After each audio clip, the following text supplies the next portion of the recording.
O Mundo na Guaíba. Apresentação e produção, Jurandir Soares.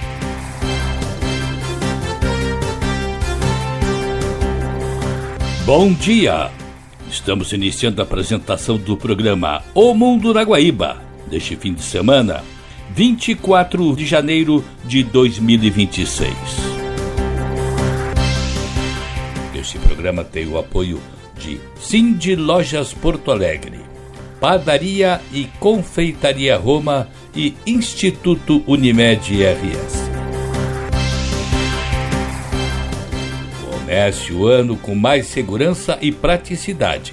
Associe-se ao Cindy Lojas Poa e contrate seu certificado digital com descontos exclusivos. Padaria e Confeitaria Roma, Andrada 797, do café da manhã ao lanche da noite, passando pelo almoço caseiro e uma variedade de doces e salgados. Tudo com melhor sabor, qualidade e esmero no preparo. Reservas e pedidos pelo telefone 51 99391 4421. Padaria e Confeitaria Roma, na Andradas 797. Há 18 anos, o Instituto Unimed RS transforma realidades, promovendo projetos sociais em todo o estado. Saúde, educação, cultura e sustentabilidade são os pilares deste trabalho. E você também pode fazer parte dessa mudança. Destine uma parte do seu imposto de renda e ajude a continuar esta missão. institutounimed.org.br.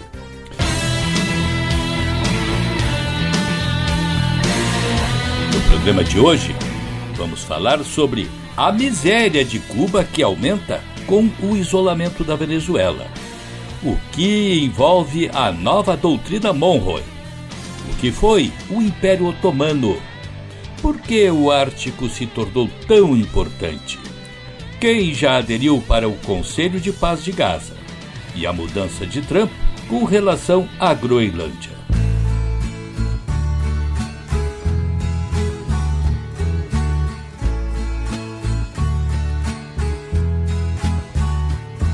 Nunca podré morir. Cuba está vivendo hoje uma crise econômica e humanitária, agravada pelo embargo americano e, fundamentalmente, pela perda do apoio venezuelano, causando escassez severa de energia, alimentos, medicamentos e um aumento na imigração. Giovana Andrade, do canal Crítica Brasil, esteve em Cuba e faz o seu relato do que viu. Mergulhados em uma profunda crise econômica, os cubanos antecipam um 2026 ainda mais desafiador após a queda de Nicolás Maduro na Venezuela, um importante aliado da ilha e seu principal fornecedor de petróleo. A incerteza reina em Cuba após a queda de Nicolás Maduro na Venezuela, um dos principais aliados do país e seu maior fornecedor de petróleo. A ilha já enfrenta uma profunda crise econômica e agora os cubanos temem um futuro ainda mais desafiador. Não quero ser pessimista, mas sendo realista, 2026 vai ser muito difícil. Desde o ano 2000, Cuba depende do petróleo venezuelano por meio de um acordo firmado com o então presidente Hugo Chávez. Fornecimento do petróleo bruto em troca do envio de médicos, professores e treinadores esportivos cubanos para o país sul-americano. Se a Venezuela é o principal fornecedor, pelo menos de petróleo, a situação em Cuba vai ficar um pouco complicada, mas sempre tivemos dificuldades. O que o cubano médio vai dizer? Mais problemas? Temos que continuar vivendo, continuar trabalhando e continuar lutando de onde estivermos. Nos últimos 6 anos, Cuba tem vivido uma crise marcada por escassez generalizada e apagões prolongados, em razão do endurecimento das sanções dos Estados Unidos, da baixa produtividade da economia e do colapso do turismo. Nesse período, o PIB cubano caiu 11%. No domingo, o presidente dos Estados Unidos, Donald Trump, afirmou que após a captura de Maduro, a ilha comunista está prestes a cair. Ele, no entanto, minimizou a possibilidade de uma intervenção militar e avaliou que será difícil para Cuba se manter sem o fornecimento de petróleo venezuelano. Acho improvável que vamos cair porque, felizmente, não temos petróleo. Eu sei que ele vive ameaçando duro. Trump continua fazendo ameaças fortes, mas sabe até onde pode ir e até onde não pode, porque já dissemos isso a ele uma vez. Estamos a 90 milhas de distância e um míssil de longo alcance de lá pode chegar aqui, mas um daqui também pode chegar lá. Mas daqui chega allá também. Esta não é a primeira vez que Cuba enfrenta momentos críticos. O país sobreviveu ao colapso da União Soviética na década de 1990 e a mais de 6 décadas de embargo dos Estados Unidos. Mas agora, a incerteza volta a pairar sobre a ilha.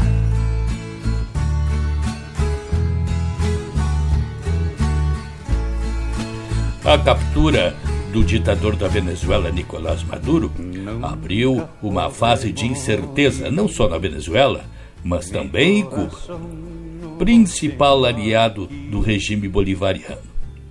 Cuba está pronta para cair, declarou o presidente americano Donald Trump, apenas um dia depois que as forças dos Estados Unidos atacaram Caracas na madrugada de 3 de janeiro e levaram Maduro e sua esposa, Cília Flores, para julgamento em Nova York. Trump reiterou nos últimos dias que o fornecimento de petróleo da Venezuela seria o que mantém o regime cubano e que, se o abastecimento for interrompido, a ilha ficará sem receita e entrará em colapso por si própria, sem necessidade de intervenção militar. Nunca podré morirme, mi corazón no lo tengo aquí, allí me está esperando, me está guardando que vuelva allí.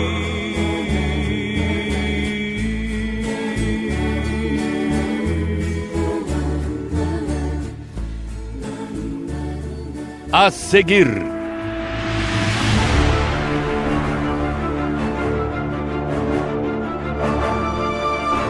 que é a nova doutrina Monroe.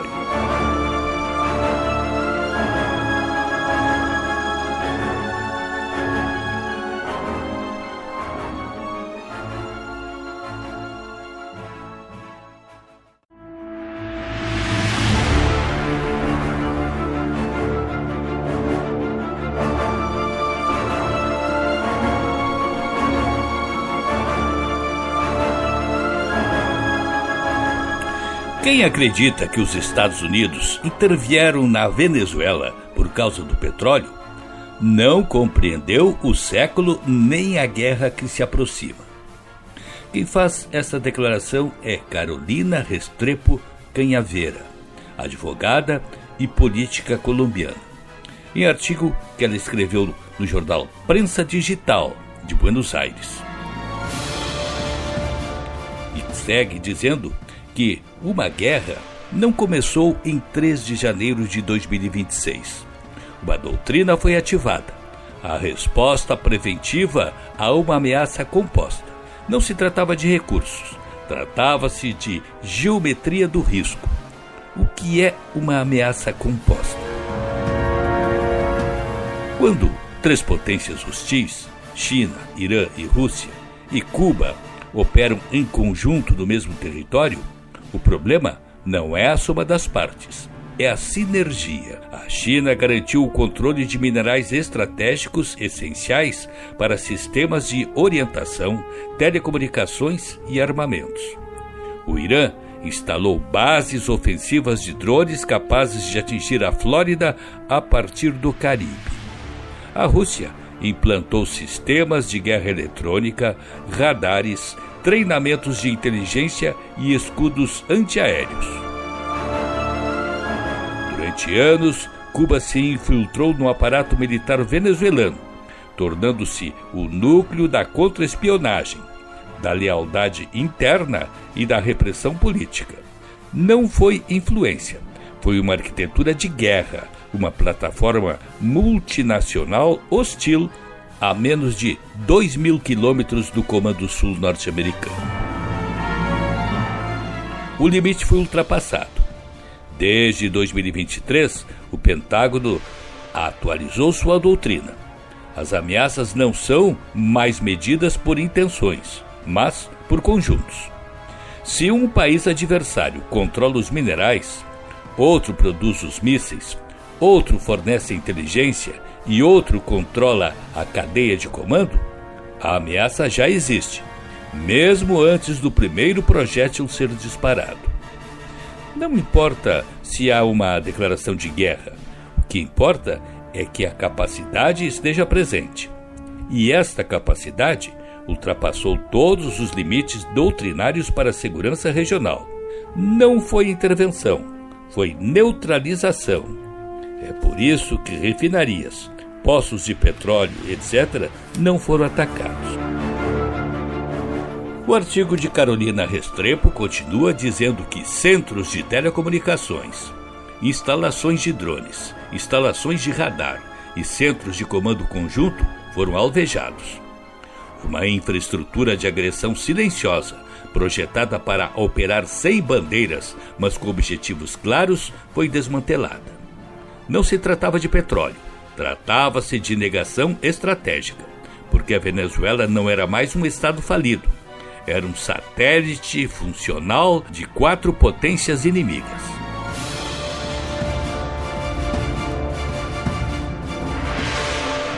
A doutrina Monroe turbinada.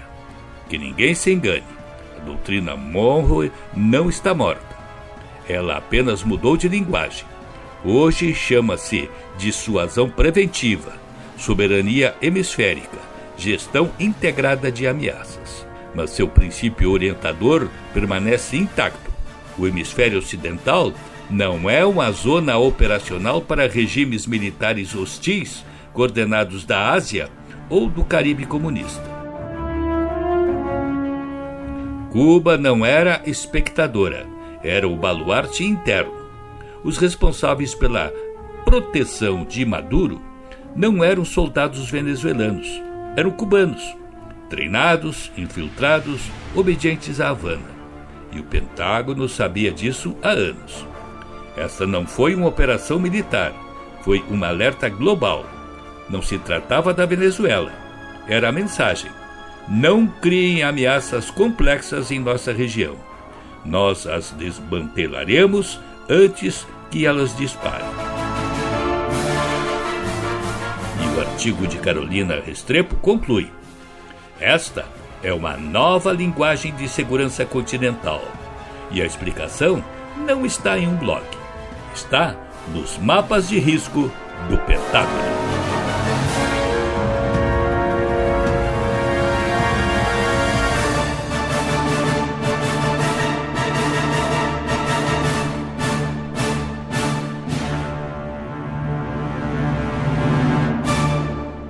A seguir,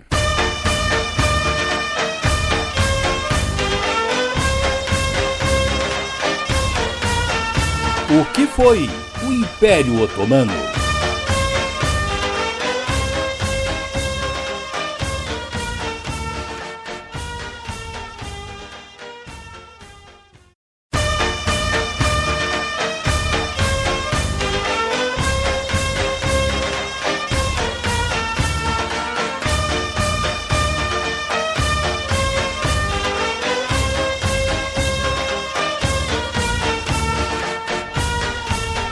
No sábado passado, falei a respeito de um país que tem tido muito protagonismo hoje e que já foi sede de um grande império. Falava do Irã, que foi sede do famoso Império Persa. E hoje vou falar a respeito de um outro país que também está sendo protagonista e que também foi sede de outro grande império. Falo da Turquia, que foi sede do Império Otomano. Laís Alegrete, da BBC Brasil, nos dá os detalhes da história do Império Otomano. O último grande império do mar Mediterrâneo durou mais de 600 anos. Esse mapa mostra a extensão que esse império chegou a ter e o que sobrou dele. E eu tô falando do Império Otomano, ou Turco, um enorme estado que se expandiu por 3 continentes e que chegou a ameaçar a Europa Ocidental.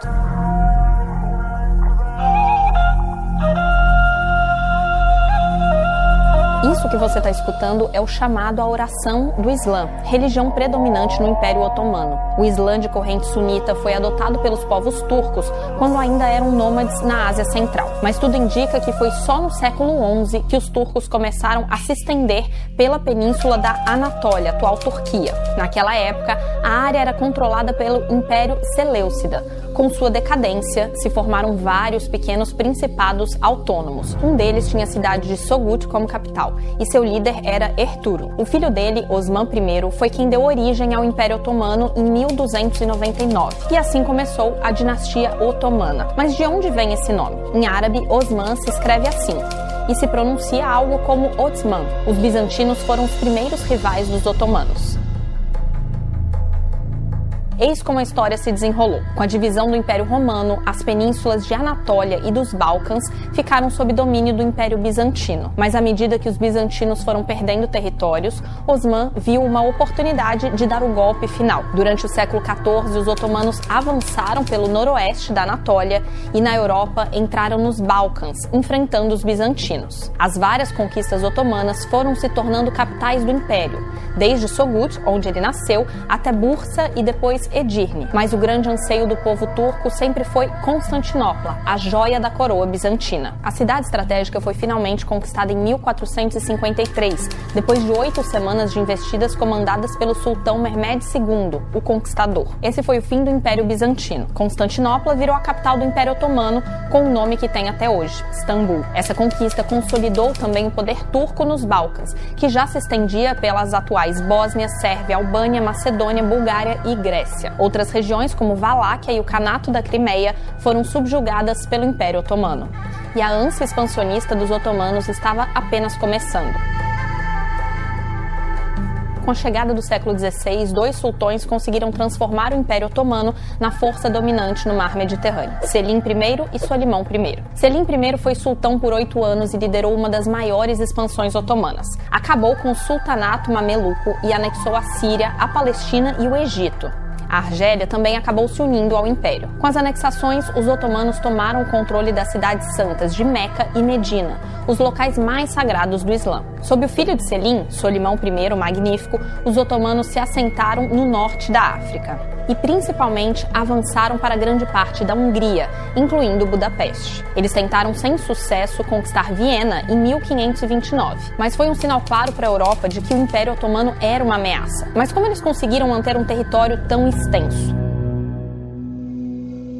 Historiadores dizem que se tratava de um império de comando inteligente, que soube adaptar seus interesses e tradições aos países que eram conquistados. Na região dos Balcãs, por exemplo, eles aproveitaram as disputas internas para oferecer à população algo muito desejado: paz e estabilidade. Do ponto de vista econômico, a expansão pelo Mediterrâneo fez do Império Otomano um intermediário crucial no comércio entre Europa e Ásia. O Império costumava ser tolerante com as religiões de cada um dos povos anexados, mas nem sempre. Existe uma prática conhecida como devshirme, que pode ser traduzida como imposto sobre o sangue, e que foi particularmente cruel com a população cristã. Sob essa prática, o Império Otomano recrutava à força crianças de famílias cristãs nos Balcãs. As crianças eram forçadas a se converter ao Islã e treinadas para virar soldados janízaros. Os janízaros eram a tropa de elite do Império Otomano e faziam a guarda pessoal do sultão. O poder centralizado do sultão, aliás, foi crucial para manter a unidade de um império tão amplo e poderoso diante de ameaças internas e externas. Mas esse sistema estável começou a sofrer as primeiras rachaduras. Depois da morte de Solimão I, em 1566, as disputas internas ficaram mais latentes e havia relatos de corrupção por todo o território otomano. Além disso, a pressão excessiva sobre os cristãos nos Balcãs e os próprios muçulmanos no Oriente Médio desatou inúmeras revoltas. A estabilidade se perdeu e vieram também as derrotas militares. Em 1570, os otomanos fracassaram na tentativa de conquistar Chipre. No ano seguinte, aconteceu a primeira grande derrota otomana na Europa, a Batalha de Lepanto. Foi uma das das maiores batalhas navais da história. Colocou frente a frente os otomanos e a chamada Liga Santa, uma coalizão católica organizada pelo Papa Pio V e formada, entre outros, pelo Império Espanhol, na época em seu apogeu, e as repúblicas de Veneza e Gênova. Foi a primeira grande vitória naval cristã sobre os otomanos. Mais de um século depois, os otomanos continuaram a expandir sua extensão territorial, mas sofreram um golpe duro. Em 1683, o Império voltou a tentar tomar a cidade de Viena durante a chamada Grande Guerra Turca, mas de novo não conseguiu. Ao longo do século XVIII, a maior parte do território otomano continuou intacta. Foi no século XIX que o grande declínio começou de fato. A Revolução Francesa e a Revolução Industrial também despertaram sentimentos nacionalistas e começaram a evidenciar que o Império Otomano estava atrasado em relação à Europa. Algumas regiões lutaram e conseguiram sua independência, como a Grécia, a Sérvia, Romênia, Montenegro, Bósnia, Bulgária e a Albânia. Outras partes do Império foram arrebatadas por potências como Reino Unido, França e Itália. Caso de Argélia, Tunísia, Egito, Chipre e Líbia. Mas o golpe final aos otomanos foi a Primeira Guerra Mundial, quando o Império Turco se aliou ao Império Alemão e ao Austro-Húngaro. Foi durante esse conflito que aconteceu a morte de estimados 1 milhão de armênios, quando os otomanos os deportaram da Anatólia, acusando-os de sabotadores. Essas pessoas morreram assassinadas, de fome ou doenças. A Turquia até hoje resiste a chamar o episódio de genocídio, a despeito de essa ser a nomenclatura usada por muitos historiadores. A vitória dos aliados na Primeira Guerra, em 1918, acabou por sepultar o Império Otomano, que perdeu seus últimos territórios no Oriente Médio. A reação veio na forma de campanhas militares turcas contra a Grécia, Armênia, França e contra tropas britânicas e separatistas dentro do próprio território turco. A chamada Guerra de Independência Turca terminou em 1º de novembro de 1922, com o nascimento do novo Estado turco e a abolição do sultanato. Um ano depois, em 1923, foi oficialmente proclamada a República da Turquia, comandada por Mustafa Kemal Atatürk. Foi também oficialmente o fim de 623 anos de Império Otomano.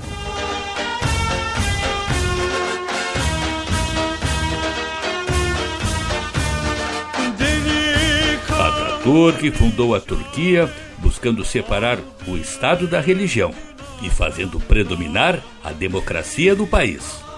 Dois aspectos que hoje estão sendo levemente deixados de lado pelo atual presidente e homem todo-poderoso da Turquia, Recep Tayyip Erdoğan.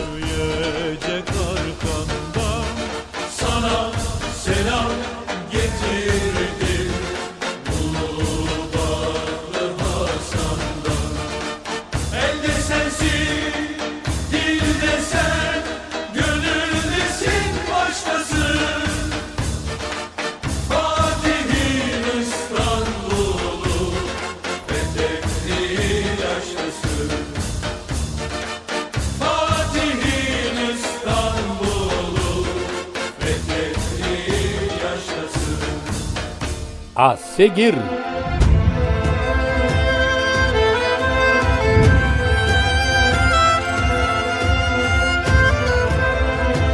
por que o Ártico se tornou tão importante?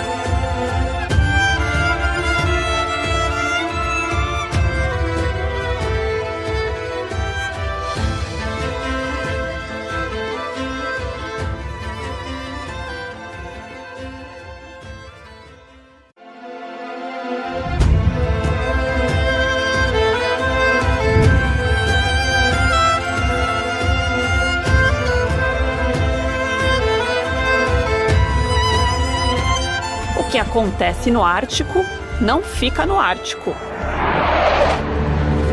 Estão acontecendo coisas no Ártico que seriam inimagináveis 20 anos atrás. Essa região está aquecendo em ritmo mais rápido do que qualquer outro lugar do planeta. E além de mudanças climáticas, acontecem mudanças estratégicas. Donald Trump. We need Greenland for national security. Nós necessitamos do Ártico por segurança nacional e até por segurança internacional. Security and even international security. Grandes potências estão em busca de recursos naturais, novas rotas pelo gelo e mais força no cenário global. Jennifer Spence, diretora da Arctic Initiative. Muitos países já criaram novas estratégias para o Ártico. É parte dos desafios à ordem internacional. Mas como e por que o Ártico ficou tão disputado? Para entender isso, a gente precisa olhar para o mundo de um outro jeito. 8 países têm território dentro do Círculo Polar Ártico. Estados Unidos, Canadá, Groenlândia, que é um território semi-autônomo da Dinamarca, Islândia, Noruega, Suécia, Finlândia e Rússia. Durante a Guerra Fria entre americanos e soviéticos, o Polo Norte era uma potencial rota de mísseis. Os dois países expandiram suas operações militares ali, e os Estados Unidos montaram uma base no norte da Groenlândia. Até que, em 1987, já na fase final da Guerra Fria, o líder soviético Mikhail Gorbachev propôs reduzir as atividades militares no Ártico. What Gorbachev? Klaus Dodds, professor do Royal Holloway, da Universidade de Londres. O que Gorbachev queria articular era uma visão em que os envolvidos no Ártico focassem em objetivos comuns. Nos anos seguintes, os 8 países formaram o Conselho do Ártico e passaram a cooperar em pesquisas científicas e meio ambiente. Vários países, inclusive os que não têm território ali, abriram bases de pesquisa. A China, a Índia, a Coreia do Sul, por exemplo, passaram a estudar como o Ártico influencia os padrões climáticos lá longe, na Ásia. O Ártico tem a fama de ser um lugar excepcional de paz e cooperação. Essa narrativa durou até a invasão da Rússia pela Ucrânia.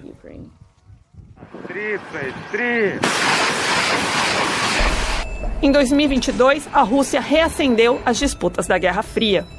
Em questão de meses, Finlândia e Suécia entraram para a OTAN, a Aliança Militar Ocidental. O mapa do Ártico foi dividido. De um lado, Rússia. Do outro, países da OTAN. A fronteira entre Noruega, Finlândia e Rússia é, na prática, uma linha de frente para a Rússia e para a OTAN. O Ártico, inclusive, foi palco de confrontos diretos, quando uma base russa ali foi atacada por drones ucranianos. Essa região é crucial para o exército russo. A maior parte do arsenal nuclear de Moscou fica ali. Vladimir Putin. Я подчеркну, Россия никогда никому не угрожала в Арктике. A Rússia nunca ameaçou ninguém no Ártico, mas estamos aumentando nossa capacidade de combate e fortalecendo nossas defesas. Выстраиваем адекватную линию реагирования. A Rússia reabriu dezenas de bases do período soviético e usou as águas árticas para testar mísseis hipersônicos. E tem mais, um russo suspeito de ser espião se passou por acadêmico brasileiro para atuar no Ártico, mas acabou sendo preso na Noruega em 2022. Ele foi devolvido para a Rússia em uma troca de prisioneiros em 2024. Acho interessante reconhecer que o Ártico sempre foi uma incubadora de espiões, de espionagem. Isso era assim na Guerra Fria e certamente continua assim atualmente. Caças de combate russos e americanos já passaram bem perto um do outro nos céus próximos ao Alasca. E o Ocidente também está expandindo sua presença no Ártico. Em 2024, tropas de países da OTAN fizeram treinamento em escala só comparável à da Guerra Fria. O exército americano reativou tropas especializadas no Alasca. E Donald Trump já sugeriu anexar a Groenlândia. I think we'll go as far as we have to go. We need Greenland. Vamos até onde for preciso. Nós precisamos da Groenlândia. E o mundo precisa que a Groenlândia seja nossa. And the world needs us to have Greenland. Os Estados Unidos ainda mantêm a base americana na Groenlândia, mas a resposta à proposta de Trump foi bastante contundente. Mette Frederiksen, primeira-ministra da Dinamarca.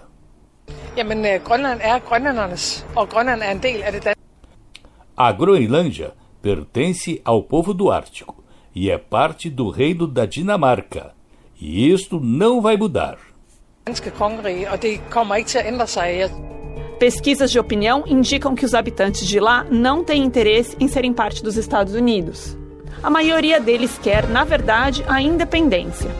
Para Trump, Uma forte presença no Ártico é crucial para se contrapor à chamada amizade sem limites entre Rússia e China. You don't even need binoculars. You look outside, you have China ships. Você não precisa de binóculos. Você olha para fora, vê os navios da China por todos os lados. Vê navios russos por todos os lados. Nós não vamos deixar isto acontecer. We're not letting that happen. Navios das guardas costeiras russa e chinesa já fizeram patrulhas conjuntas no Oceano Ártico. E aviões bombardeiros dos dois países já voaram juntos perto do Alasca. A preocupação é de que alguns desses exercícios militares e patrulhas provoquem uma escalada arriscada, algum erro de cálculo. A China diz que seu objetivo é só se aprofundar na cooperação com a Rússia.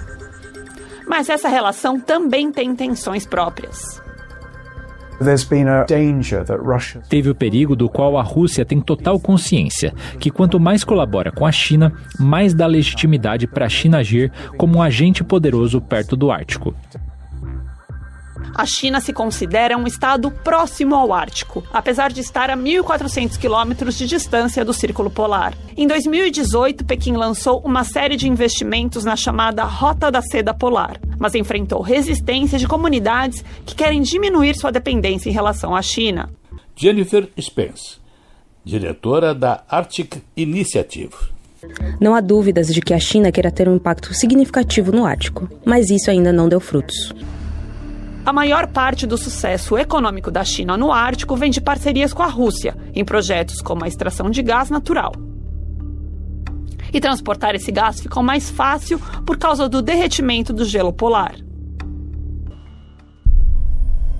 Para além da navegação, o derretimento das geleiras levanta outras questões.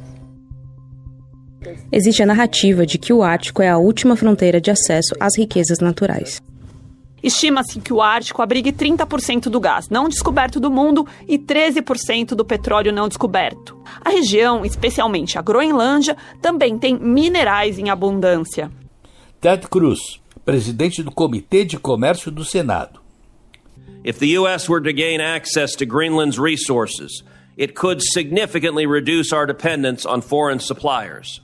Se os Estados Unidos conseguirem acesso aos recursos da Groenlândia, isto pode reduzir significativamente nossa dependência de fornecedor externo, principalmente da China, que atualmente tem um monopólio virtual das terras raras. Which currently operates a virtual monopoly on the rare earth market. Mas não vai ser nada simples explorar esses minerais. No fim das contas, estamos lidando com ambientes remotos, caros de se operar, sem muita infraestrutura e onde não tem muita mão de obra especializada.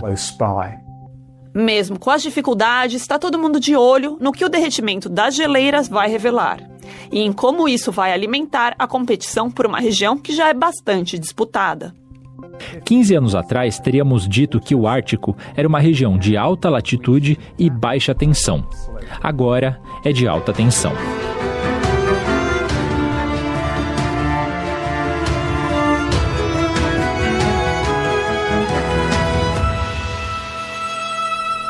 A seguir,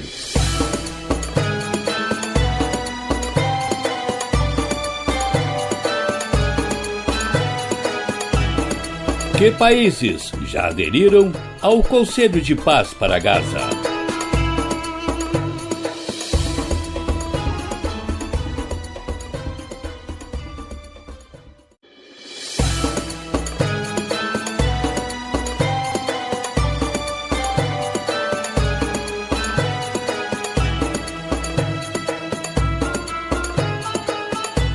O presidente Donald Trump assinou nesta quinta-feira a criação do chamado Conselho da Paz, órgão que o governo americano espera utilizar para suplantar as Nações Unidas, embora o americano negue essa intenção. Inicialmente pensado como instrumento para governar a faixa de Gaza, como parte do cessar-fogo da região, o Conselho tem ganhado contornos mais amplos, movimento recebido com preocupação por países como França, Canadá, Reino Unido e Brasil. Este conselho tem a chance de ser um dos conselhos mais importantes já criados. É minha grande honra servir como presidente.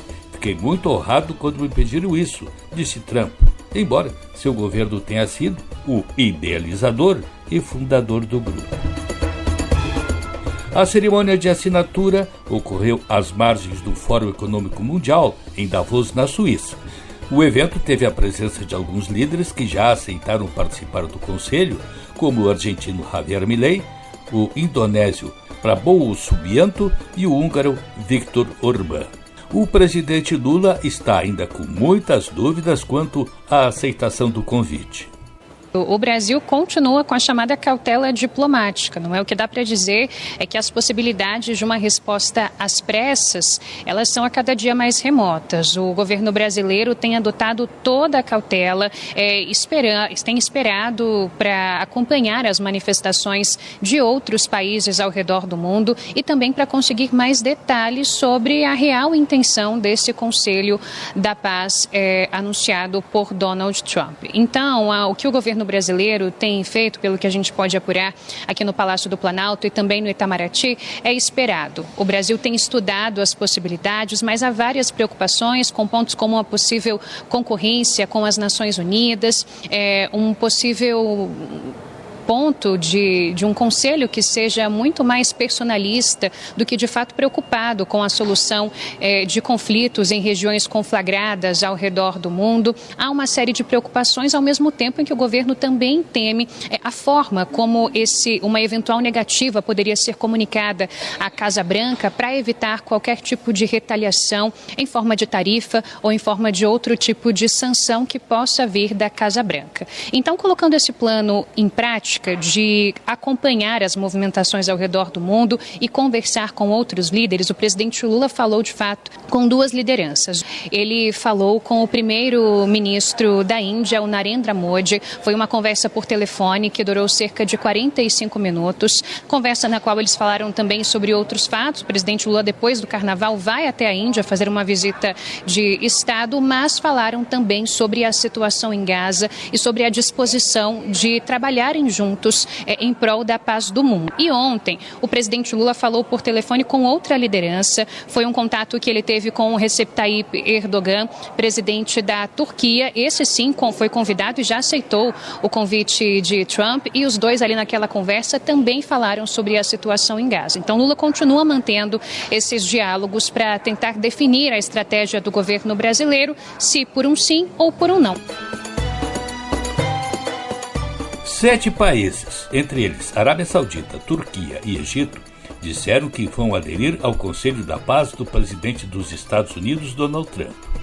E o fizeram em uma declaração conjunta.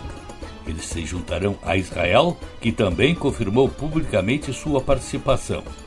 E mais recentemente, monarquias do Golfo, como Catar, Bahrein e Emirados Árabes Unidos, também confirmaram sua participação.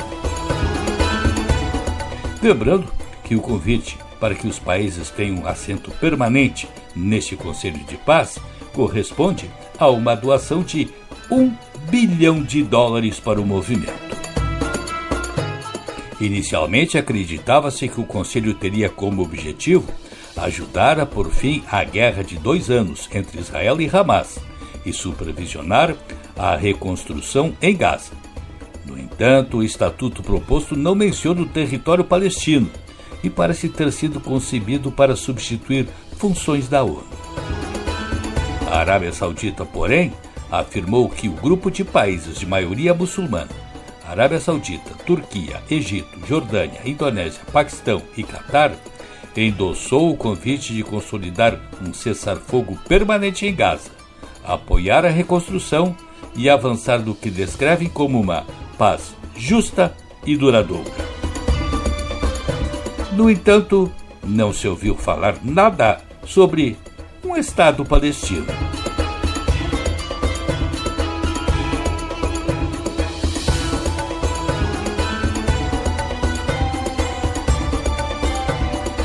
A seguir,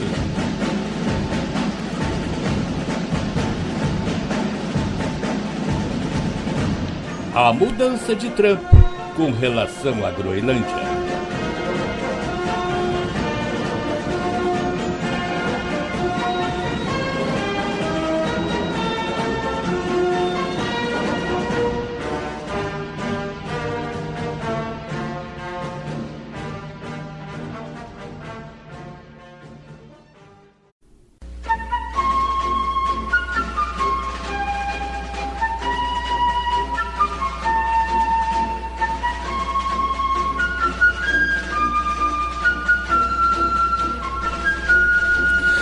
Sem aliviar sua arrogância e megalomania, Donald Trump ofereceu uma novidade aos europeus durante seu pronunciamento no Fórum de Davos nesta quarta-feira, ao dizer que não fará uso da força para tomar a Groenlândia e não aplicará sanções aos europeus. Mas insistiu que quer a posse do território. Tudo o que eu peço é um grande e belo pedaço de gelo. É bem menos do que recebemos ao longo dos anos, disse ele. O discurso gera um certo alívio entre os europeus, que inclusive já enviaram forças militares para a ilha. Alguns fatos devem ter pesado nesta mudança de posição de Trump. Um deles pode ter sido a declaração feita nesta terça-feira pela presidente da Comissão Europeia, Ursula von der Leyen, de que um conflito entre Estados Unidos e União Europeia só beneficiaria quem Trump quer ver afastado da região, ou seja, China e Rússia.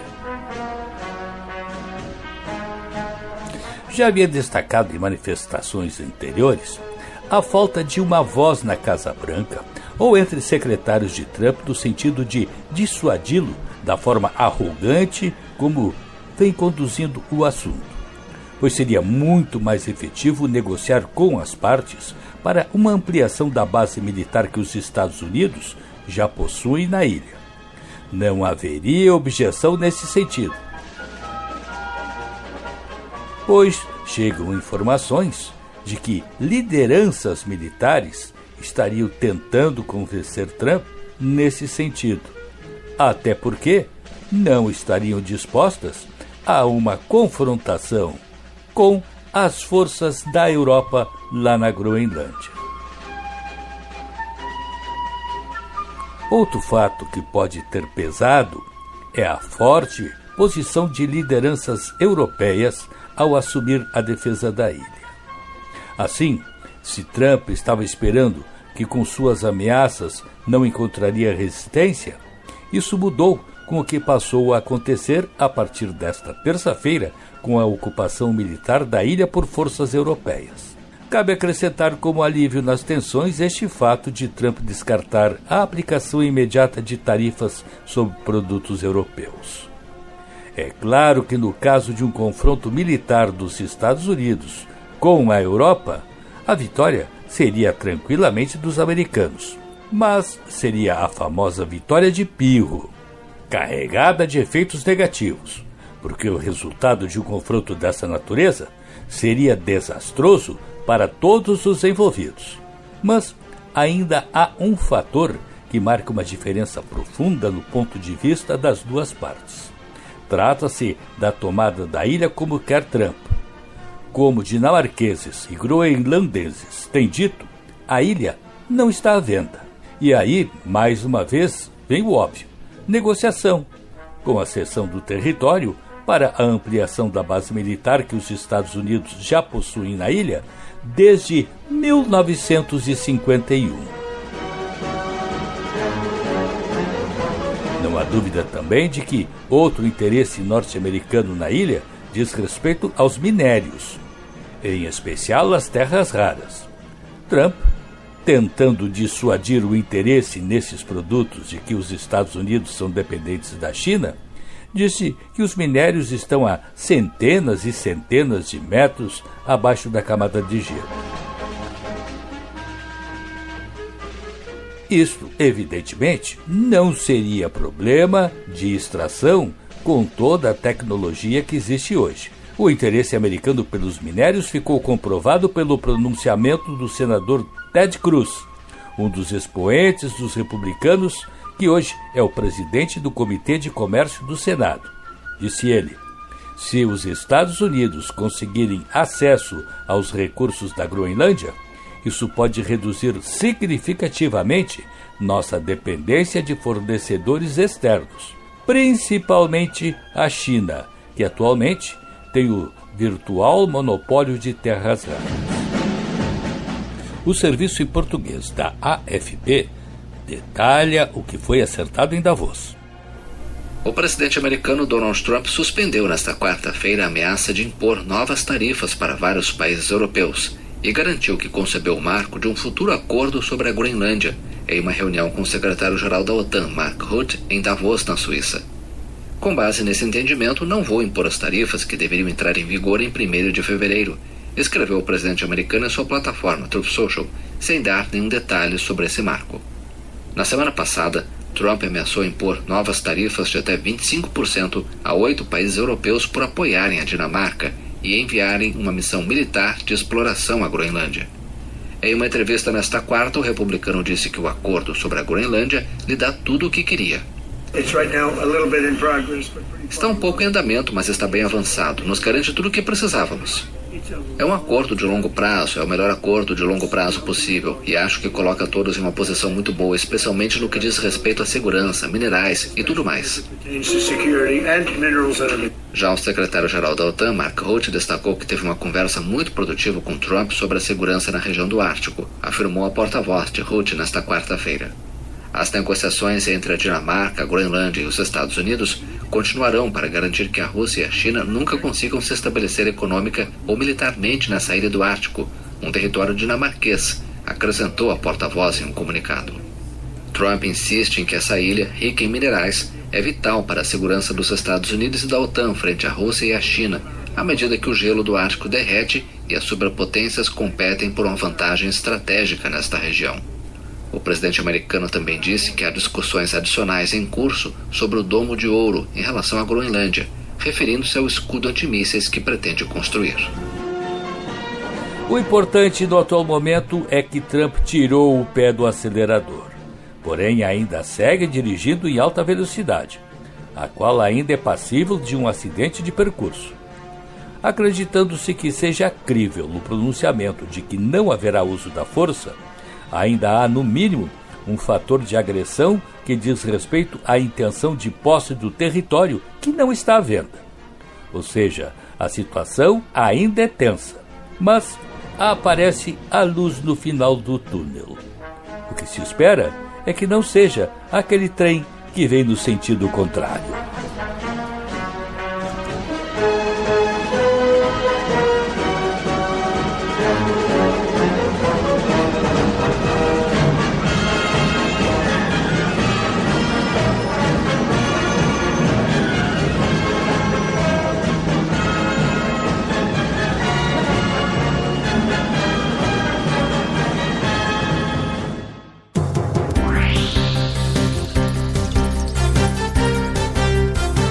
O programa de hoje teve o trabalho na técnica de Cleiton Lopes, mesa de áudio Jefferson Gomes, coordenação de jornalismo Rafael Sequim, direção-geral Claudinei Girotti. E o programa também teve as seguintes participações: da ONU News em Nova York, Mônica Grady para a Rádio Guaíba. Camila Veras Mota da BBC News Brasil. Silvano Mendes da Rádio França Internacional, especial para a Rádio Guaíba. Hoje no mundo militar. Adriana Moisés, da Rádio França Internacional, em especial para a Rádio Guaíba. Thales, do canal Elementar, fala sobre economia, negócios e empreendedorismo. O Mundo na Guaíba fica disponível no blog jurandirsoares.com.br e no Spotify. Este programa tem o apoio de Cindy Lojas Porto Alegre, Padaria e Confeitaria Roma e Instituto Unimed RS. Comece o ano com mais segurança e praticidade. Associe-se ao Cindy Lojas Poa e contrate seu certificado digital com descontos exclusivos. Padaria e Confeitaria Roma, Andrada 797. Do café da manhã ao lanche da noite, passando pelo almoço caseiro e uma variedade de doces e salgados. Tudo com melhor sabor, qualidade e esmero no preparo. Reservas e pedidos pelo telefone 51 99391 4421. Padaria e Confeitaria Roma, na Andradas 797. Há 18 anos, o Instituto Unimed RS transforma realidades, promovendo projetos sociais em todo o estado, Saúde, educação, cultura e sustentabilidade são os pilares deste trabalho. E você também pode fazer parte dessa mudança.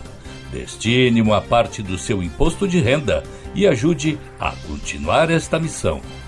institutounimed.org.br. O Mundo na Guaíba volta no próximo sábado. Um bom fim de semana para todos. Você ouviu O Mundo na Guaíba.